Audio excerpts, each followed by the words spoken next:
Hey guys, my name is Frankie. I'm a professional makeup artist in East Coast of Canada, and today I'm going to show you how I achieved my no makeup look. So let's get started. To start, I'm going to go ahead and mix the two foundation and Halo Glow from e.l.f. This is shade 1. That's the lightest I could find at my Walmart, and then the other shade is Gobi. I'm going to mix these two together to make it super thin, but still have a little bit of a light to medium coverage.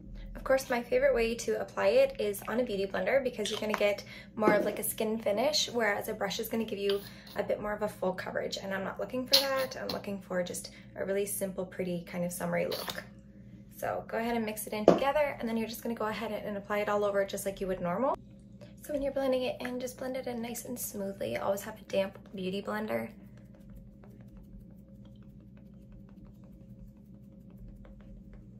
If you're going out to an event and your ears usually get red, I always recommend to go ahead and apply some to your ears too. Or if your foundation's not quite your color, go ahead and apply it too. Now I'm gonna go with Swan. This is the Born This Way concealer. This concealer literally feels like silk on, and I'm gonna use my finger and tap it into the inside. I'm not looking for like a crazy lifting effect or anything today. I'm just looking for a really kind of one all over pretty foundation look. So we're just gonna tap it in with our finger. I already put some foundation on my eyelid, but if that doesn't work for you or you get oily, you can go ahead and put a concealer on your eyelid, and that kind of stays in place a little bit better than foundation. But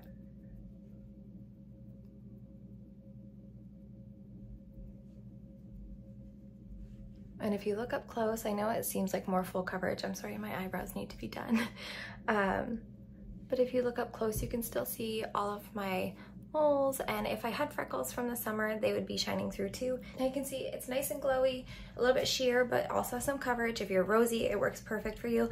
I'm gonna go ahead and use my 4-pan palette from MAC.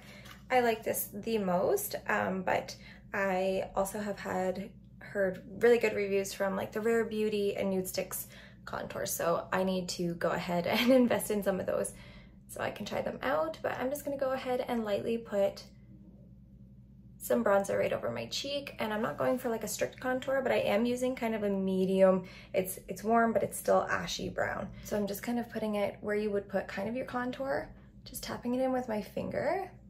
I want it to still be kind of sheer, and then just working it up where your bronzer would be as well. So it's kind of like a 2-in-1 contour slash bronzer. And I'm gonna put a little bit on the sides of my nose. And then of course where I would want the bronzer to hit me, and I'm going with more of a warm tone up here. But again, if you only have one stick, go with the same stick. If you are a pro artist, this is amazing, especially for all of your brides and everything. It's got the 4 colors, that's all you need. So I'm gonna go ahead and blend this in now with my beauty blender. And I always use the same beauty blender that I used for my foundation, and then it just kind of melts all together. I know some people use different brushes and everything for this. I just find because you already have your foundation on the beauty blender, it just melts in so much easier.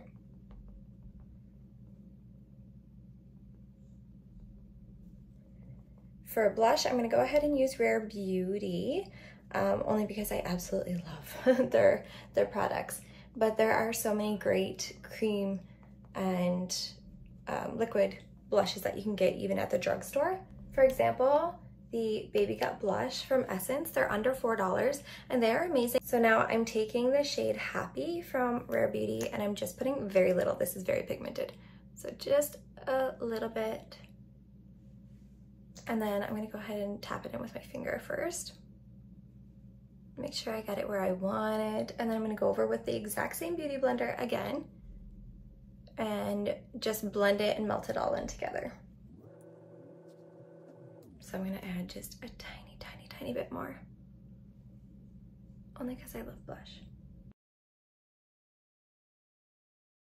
Okay, so now my favorite part that I do in the summer, they kind of make this with MAC and probably a few other companies, where it's a setting powder, but it has like a tone to it. So all I need is my setting powder. I'm gonna use a little bit of the Laura Mercier.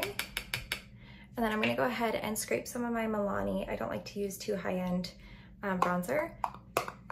And then I'm gonna have my fluffy brush and just kind of blend it all together. And that, I find, just sets my bronzer on my cheeks and forehead a lot nicer than a translucent powder. And then I'm getting a little bit more bronze. I don't really have the kind of skin where you can go all day without setting it. I have to have some sort of powder or it just looks terrible. So I'm gonna take whatever is left and just go under the eye. And now it doesn't turn your concealer brown. It just kind of gives an all over bronzed effect. I really like that. And that is the gist of my kind of summer skin finish, no makeup look. And I know it kind of probably looks more of like a medium coverage, but if I had freckles, you'd still be able to see them because you can still see my moles and my pores. So, and let's just normalize having pores. There's no shame in that game. So if you had breakouts or acne or anything, then you would want to do the spot treatment with your concealer first and just kind of remove the redness from your breakouts, and then you would go ahead and do the rest of that over top. So that is basically the gist of my no makeup look that I use for spring and summer right now. Thanks for watching. Don't forget to subscribe.